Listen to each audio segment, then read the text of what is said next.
বরাক দর্পণ studio. নমস্কার, news Barak দর্পণ studio থেকে সবাইকে শুভ সন্ধ্যা। আজকে গুরুত্বপূর্ণ খবর। অসমের বিশ্বনাথ চারিয়ালিতে মূল্যবৃদ্ধির প্রতিবাদে বিক্ষোভ দেখালো সিপিআইএম।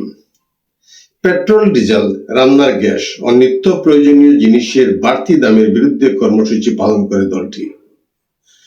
প্রতিবাদকারীদের দাবি, দ্রুত মূল্যবৃদ্ধি নিয়ন্ত্রণ করতে হবে, গ্যাসের দাম কমাতে হবে এবং নিয়মিত সরবরাহ নিশ্চিত করতে হবে। বর্তমানে বিশ্বনাথে পেট্রোলের দাম 105 টাকা, ডিজেল 160 টাকা এবং গৃহস্থালী এলপিজি সিলিন্ডারের দাম 980 টাকায় পৌঁছেছে। পরিস্থিতি নিয়ন্ত্রণে না হলে আরো তীব্র আন্দোলনের হুঁশিয়ারি দেয় সিপিআইএম।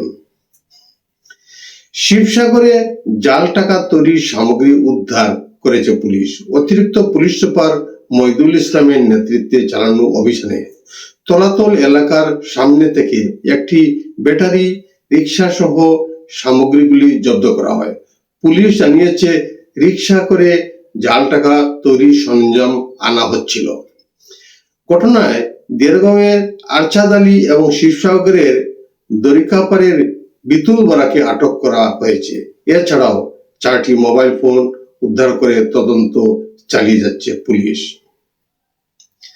অসমের ঐতিহ্যবাহী মুগার সাজ এবার আন্তর্জাতিক মঞ্চে পৌঁছালো। প্রধানমন্ত্রী নরেন্দ্র মোদী ইতালি সফরের সময় দেশটির প্রধানমন্ত্রী জর্জিয়া মেলোনিকে উপহার হিসাবে একজোড়া মুগার সাজ প্রদান করেন। পাশাপাশি মণিপুরের ঠাঙ্কুল নাগা সম্প্রদায়ের সংস্কৃতির পরিচয় বহনকারী বিশেষ রেশমি স্টুল ও উপহার দেন তিনি। প্রধানমন্ত্রীর এই বিশেষ সফরে ভারতের ঐতিহ্যবাহী হস্তশিল্প, বস্ত্র ও সংস্কৃতিকে বিশ্ব দরবারে তুলে ধরা হয়, যা দেশের সফট পাওয়ারকে আরো শক্তিশালী করেছে। প্রধানমন্ত্রী নরেন্দ্র মোদীর মন্ত্রিসভার আজ গুরুত্বপূর্ণ বৈঠক বিকেল 4টায় দিল্লির সেবাতীর্থে অনুষ্ঠিত হবে। বৈঠকে একাধিক গুরুত্বপূর্ণ সিদ্ধান্ত নেওয়ার সম্ভাবনা।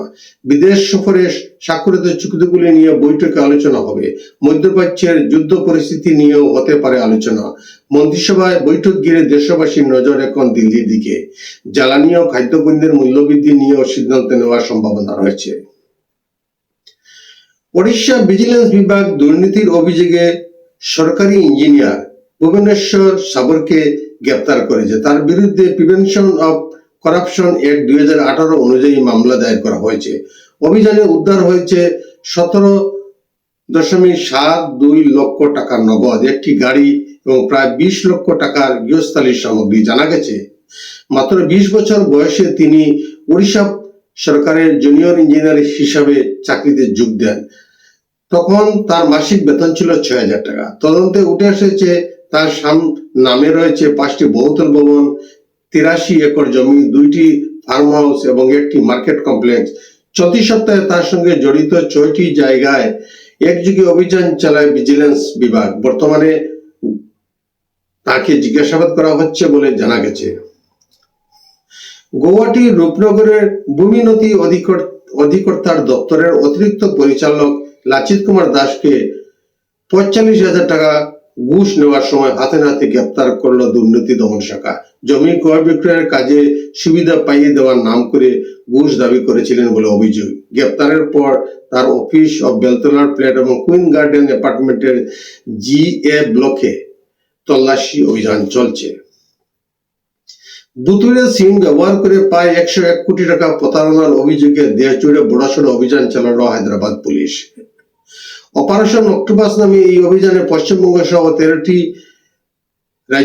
রাজ্য থেকে মোট 66 জনকে গ্রেপ্তার করা হয়েছে। পুলিশ জানিয়েছে, সাইবার অপরাধে ব্যবহৃত 1164টি সিমের হদিশ মিলেছে।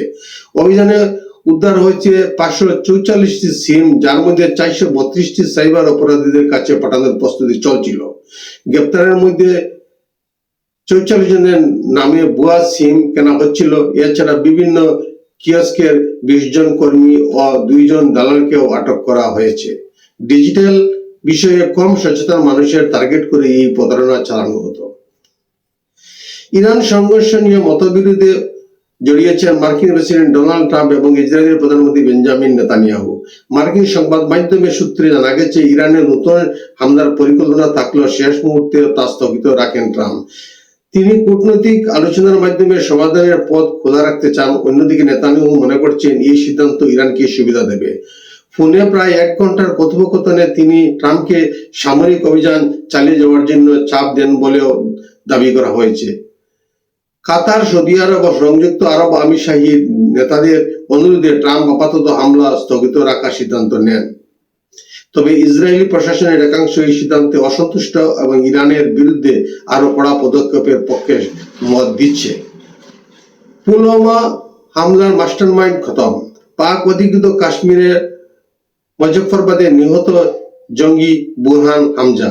অজ্ঞাত বন্দুকধারীর গুলিতে মৃত্যু আল বদর কমান্ডারের। জম্মু কাশ্মীরে একাধিক জঙ্গি হামলায় জড়িত ছিল হামলা। বুরহান হামজার আসল নাম ছিল অর্জুমান গুলজারডার। আজকের প্রতিবেদনে এখানেই সংক্ষিপ্ত বিরতি টানছি। সবাইকে আবারও শুভ সন্ধ্যা জানিয়ে বিদায় নিচ্ছি। নমস্কার।